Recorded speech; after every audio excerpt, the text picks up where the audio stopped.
Hello तो स्वागत है आपका टेक्टोनिक में। तो इस वीडियो में हम देखने वाले हैं कि अगर आपको एक 50,000 के अंदर पीसी बिल्ड करना है तो उस पीसी की कॉन्फ़िगरेशन क्या होनी चाहिए। तो ये पीसी होने वाला है गेमिंग, प्रोग्रामिंग, नॉर्मल जो भी काम होते हैं उन सब के लिए बेस्ट होगा। तो चलिए शुरू करते हैं। तो आप इस स्क्रीन पे देख सकते हैं ये सब हम पार्ट्स यूज करने वाले हैं इस पीसी बिल्ड के अंदर। चलिए अब जानते हैं क्या क्या पार्ट है डिटेल के अंदर। तो सबसे पहले हम प्रोसेसर यूज कर रहे हैं i5 का 12 जनरेशन का 12400F। ये वाला प्रोसेसर iGPU के साथ नहीं आता है। इसके अंदर टोटल 6 कोर्स हैं, 6 परफॉर्मेंस कोर्स और टोटल 12 थ्रेड है। इसकी मैक्स टर्बो फ्रीक्वेंसी जाती है 4.4 गीगाहर्ट्ज तक और मिनिमम है इसकी 2.5 गीगाहर्ट्ज और इसके अंदर 18 MB की कैशे है। ये काफी अच्छा गेमिंग प्रोसेसर है। इसने अपने पिछले सारे जो जनरेशन के प्रोसेसर है उनको हरा दिया, इवन i7 तक को हरा देता है और Ryzen 5 कोई भी ऐसा नहीं है जो इससे कम्पीट कर पाए। तो ये बेस्ट प्रोसेसर है, 14,500 का पड़ेगा ये आपको। और अगर आप इसको मार्केट के अंदर जाके लेते हैं तो और भी सस्ता पड़ सकता है। जो हमने मदरबोर्ड लिया वो है Asus का प्राइम H610M मदरबोर्ड। ये पड़ेगा आपको 7,500 का।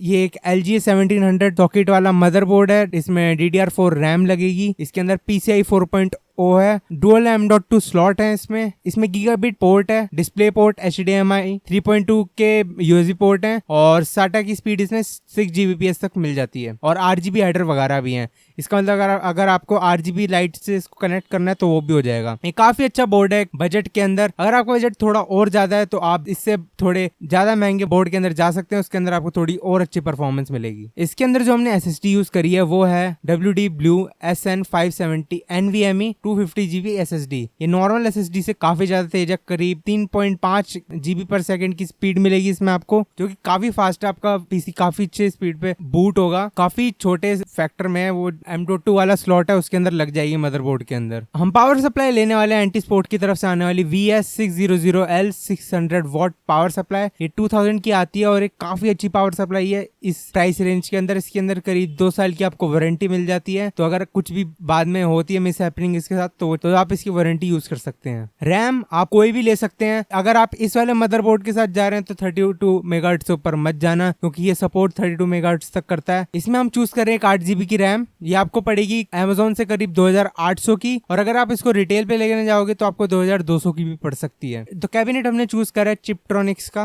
ये आपको मिलेगा 2,000 से 2,200 के बीच में। एक काफी अच्छा कैबिनेट है। इसके अंदर आप ATX, mini ATX, micro ATX सारे मदरबोर्ड लगा सकते हैं। इसके अंदर USB 3.0 2.0 वाले पोर्ट भी हैं और इसके अंदर एक नॉर्मल फैन लगा हुआ आता है जो RGB नहीं है, लेकिन उसके अंदर से एयर फ्लो थोड़ी अच्छी हो जाएगी। और अब बाद में अगर आप आफ्टर मार्केट भी कोई फैन लगाना चाहें तो लगा सकते हैं। काफी चीप आते हैं, 400-500 रुपए के अंदर। तो ये था बिल्ड। लेकिन अब बात आती है ग्राफिक कार्ड की। तो ग्राफिक कार्ड एक काफी डिबेटेबल टॉपिक है इस प्राइस रेंज में। अगर आप ये सब चीज ले लेते हैं तो आपके पास टोटल बचेंगे 20,000। इसके अंदर काफी सारे ग्राफिक कार्ड आ सकते हैं, लेकिन आपको लेना कौन सा चाहिए। अगर आपका फर्स्ट कंसर्न सिर्फ गेमिंग है, जो कि आप जिसको आप ज्यादा स्ट्रीम नहीं करना चाहते, सिर्फ खुद अपने पर्सनल फन के लिए खेल रहे हैं, तो आप जा सकते हैं RX 6400 के लिए। काफी अच्छा कार्ड है, 1650 जितनी परफॉर्मेंस देता है। करीब 12 से 15,000 में अगर आपको मिल रहा है तो काफी अच्छा कार्ड है। 1050 के साथ आप 20,000 के अंदर मत जाइए, 17,000 के अंदर वो एक वेस्ट कार्ड है। अगर आपको जाना है तो उससे अच्छा 18,000 के अंदर आपको 1650 मिलेगा, आप उसके साथ जा सकते हैं। करीब 800 कूडा कोर्स हैं और उसके अंदर एनकोडिंग वगैरह मिलेगी। अगर आपको स्ट्रीमिंग करनी है तो उसके लिए परफेक्ट सेटअप हो सकता है। इसके अंदर आपकी फुल HD गेमिंग अच्छे से हो जाएगी बहुत ज्यादा, और ई स्पोर्ट्स भी आप इसमें कर सकते हैं। तो ये था